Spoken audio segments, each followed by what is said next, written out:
وبعید من الناس وبعید من الجنہ وقریب من النار۔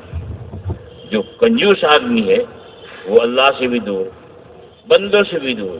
کنجوس کو اگر کوئی بڑا مالدار بھی ہے تو لوگ کہتے ہیں ہوگا میاں کنجوس آدمی، کوئی اس کی ویلیو، کوئی عزت لوگوں کے نزدیک بھی نہیں، کتنا ہی دولت مند ہو، بخیل اگر ہے تو لوگوں کے دلوں سے بھی دور ہے، اللہ سے بھی دور ہوتا ہے اور جنت سے بھی دور ہوتا ہے اور جہنم سے قریب ہوتا ہے۔ تو بخل کی بیماری بھی روزے سے جاتی ہے، اور آدمی اپنے آپ کو پسند کرتا، خود پسندی روزے میں جب اپنی لاچاری سامنے آ جاتی ہے تو یہ بیماری بھی ختم ہوتی ہے۔ اور بعض دوائیں تو ایسی ہیں کہ ان کی خاصیت ہی کچھ کسی مرض کو ٹھیک کرنا ہے، تو روزے کی خاصیت یہ ہے کہ یہ روحانی، باطنی، قلبی مرضوں کو بھی دور کرتا ہے اور جسمانی مرض کو بھی دور کرتا ہے۔ اور جسمانی بہت سے مرض ہیں، رطوبات فاسدہ کو روزہ جلا دیتا ہے، اور جب شام کو بہت سا پانی، شربت وغیرہ پیا تھا اس کے ذریعے سے وہ تحلیل ہو جاتی ہے۔ تو غرض یہ کہ اگر دیکھا جائے الصوم جنۃ، سرکار نے تو اتنا سا جملہ فرما دیا، یہ معجزہ ہے سرکار کا کہ اتنی سی بات فرما دیں گے، اور دیکھو تو دور تک حقیقتیں بھری ہوئی ہیں۔ روزہ ڈھال ہے کائیں سے، شیطانوں کے حملوں سے، نفس کے حملوں سے اور مرض بیماریوں کے حملوں سے ڈھال ہے، سب چیزوں سے ڈھال ہے روزہ۔ اب یہ چند باتیں ہم نے بتا دی، حضور پاک صلی اللہ علیہ وسلم کا روزہ ڈھال ہے۔ اب تفصیلات خود دیکھتے رہو اس کے فائدوں کو کہ ڈھال کس کس چیز سے ہے۔ تو اتنی عظیم ڈھال ہے کہ دنیا میں کسی نے ڈھال بنائی نہیں ہے جسے اللہ نے ایمان والوں کو ڈھال دی ہے۔ ڈھال ہے، دشمنوں سے ڈھال ہے، جو باطنی دشمن ہیں ان سے ڈھال ہے، اور ظاہری دشمنوں سے بھی۔ روزے سے صبر اور قوت برداشت پیدا ہوتی ہے۔ جب آدمی کو قوت برداشت ملتی ہے تو جو اس کے ظاہری دشمن ہیں ان پہ بھی ہیبت طاری ہو جاتی ہے، اور جب مقابلہ ہوتا ہے تو یہ فتح پاتا۔ حضرت اسماعیل شہید رحمت اللہ علیہ جامع مسجد کے فرش پر مئی کی گرمی میں پیدل چلتے تھے گھنٹوں۔ حضرت کیوں چل رہے ہیں کہ جہاد میں ہو سکتا ہے کہ جوتا نہ ہو پیر میں تو میں جہاد میں برداشت کر سکوں، گرمی سے مشق کر رہا۔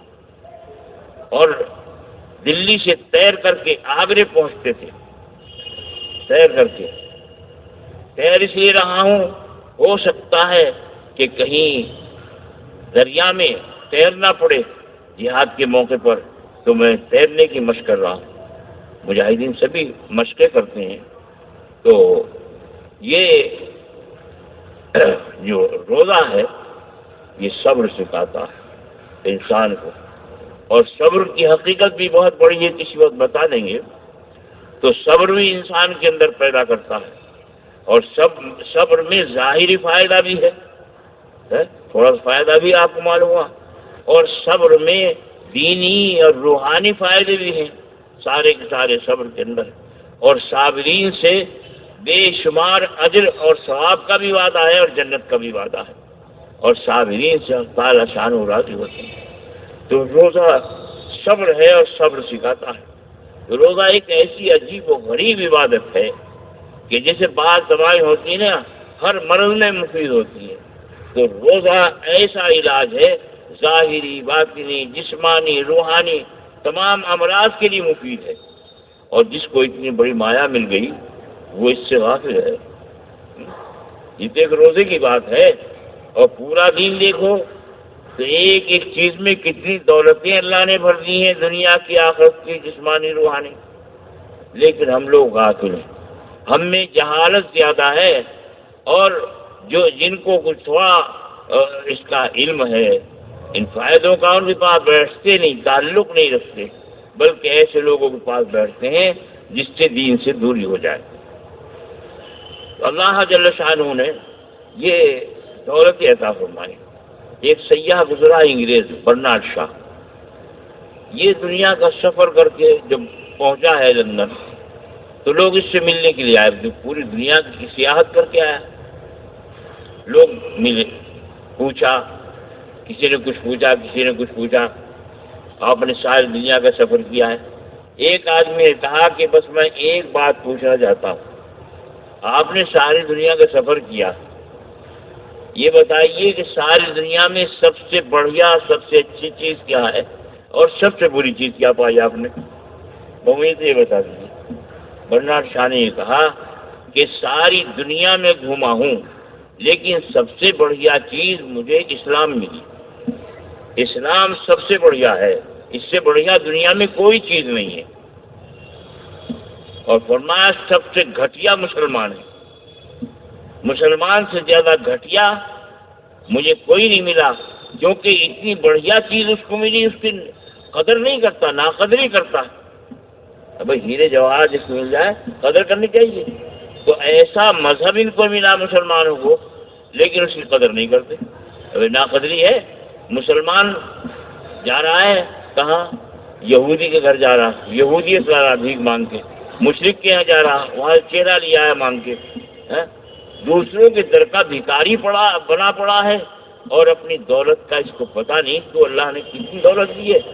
اس کو بادشاہ بنایا ہے اللہ تعالیٰ نے، دنیا کا بھی آخرت کا بھی، لیکن یہ بھکاری ذلیل بنا پھر رہا ہے.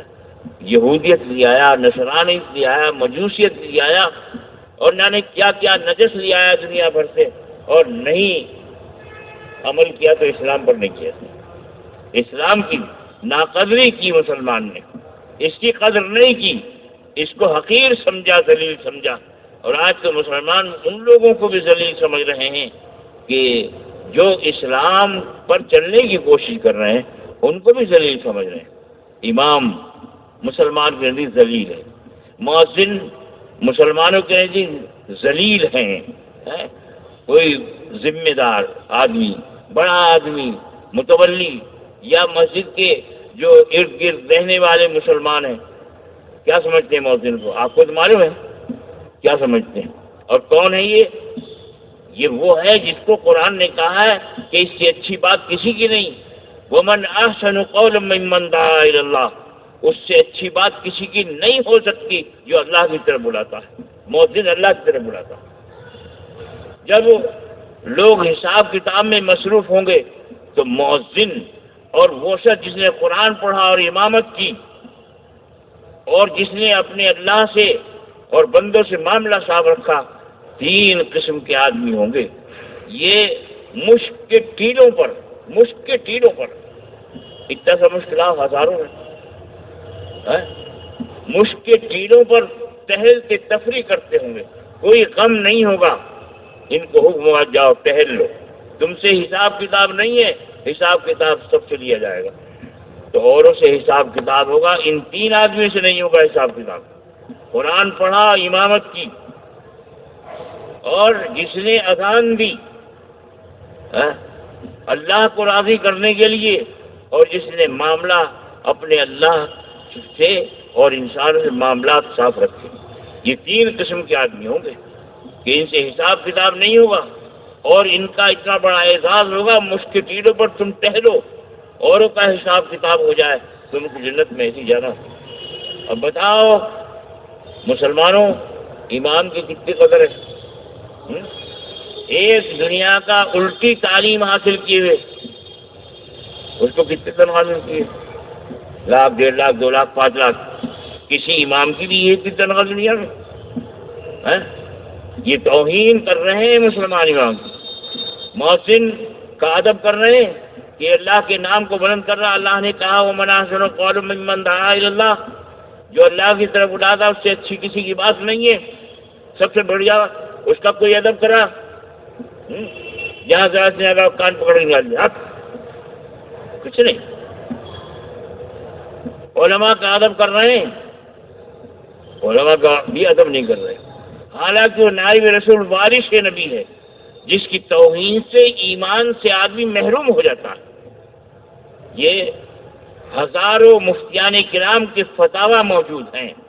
اگر کوئی طالب علم کی توہین کرے، عالم کی توہین کرے، امام کی توہین کرے، مؤذن کی مؤذن ہونے کے ذلیل سمجھے تو کافر ہو جاتا.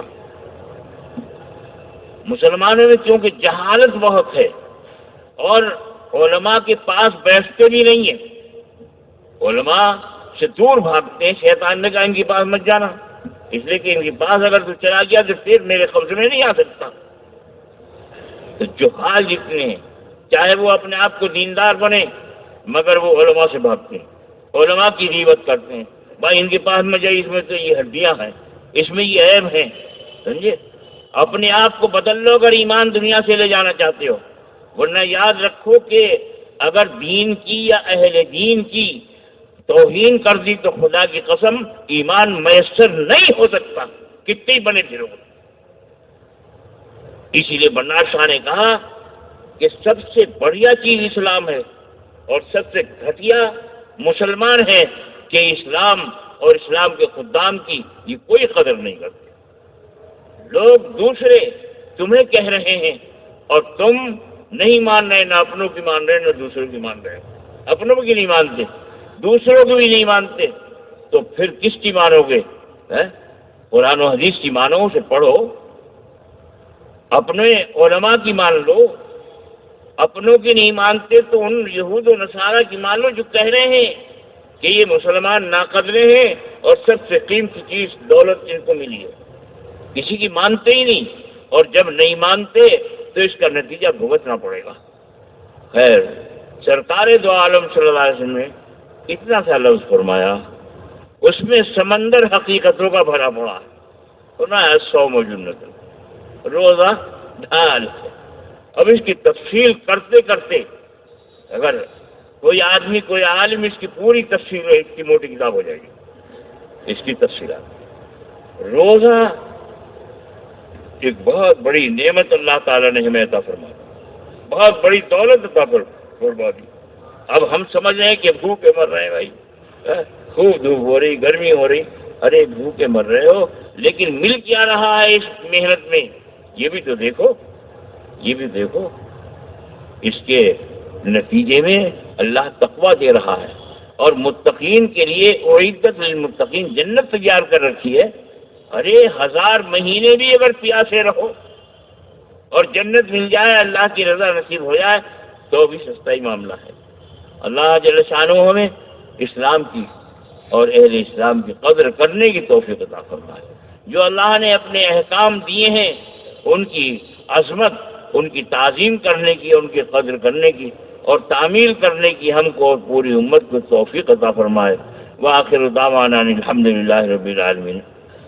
الحمدللہ رب العالمین والصلاة والسلام علی سید المرسلین وعلی آلہ وصحبہ اجمعین برحمتک یا ارحم الراحمین. یا ارحم الراحمین، ہماری مغفرت فرما دیجیے، ہم پر رحم فرما دیجیے. ہمارے ماں باپوں کی، رشتہ داروں کی، مشائخ اور اساتذہ کی، تمام مسلمانوں کی مغفرت فرما دیجیے. امت مسلمہ کی مغفرت فرما دیجیے. امت مسلمہ کی مصیبتوں پریشانیوں کو دور فرما دیجیے. اے اللہ تنگ دستی کو دور فرما دیجیے، قرضوں کو ادا کر دیجیے. ہمارے بیماروں کو شفائے کلی عطا فرما دیجیے. ہمارے پریشان حالوں کی پریشانی کو دور فرما دیجیے. بڑھتے ہوئے کفر و باطل کو الہ العالمین ختم کر دیجیے اور گھٹتے ہوئے اسلامی اقدار کو اے اللہ بلند کر دیجیے. اپنے کلمے کو بلند فرما دیجیے، اس کی بلندی کے اسباب مہیا فرما دیجیے. 4 دانگی عالم میں اپنے محبوب حضرت محمد صلی اللہ علیہ وسلم کی امت کو عزت و غلبہ نصیب فرما دیجیے. ان کے دشمنوں کو نیست و نابود کر دیجیے، ان کے دشمنوں کو نیست و نابود کر دیجیے. جو ہدایت کی صلاحیت رکھتے ہیں ان کو ہدایت دے دیجیے، ورنہ تو زمین کو ایسے ناپاکوں سے پاک کر دیجیے. الہ العالمین ہر خیر ہمیں عطا فرما دیجیے، ہر شر سے ہماری حفاظت فرما دیجیے. ہماری اور سارے دعا کرنے والوں کی جتنی آپ میں دعائیں کر رہے ہیں، نیک دعائیں، اے اللہ ان سب کی دعاؤں کو اپنے فضل و کرم سے قبول فرما لیجیے. اللہم انا نسألک من خیر ما سألک من نبیک و حبیبک محمد صلی اللہ علیہ وسلم ونعوذ بک من شر ما استعاذک من نبیک و حبیبک محمد صلی اللہ تعالی علیہ وسلم. اللهم ربنا وتقبل منا انك انت السميع العليم وتب علينا انك انت التواب الرحيم سبحان ربك رب العزة عما يصفون وسلام على المرسلين والحمد لله.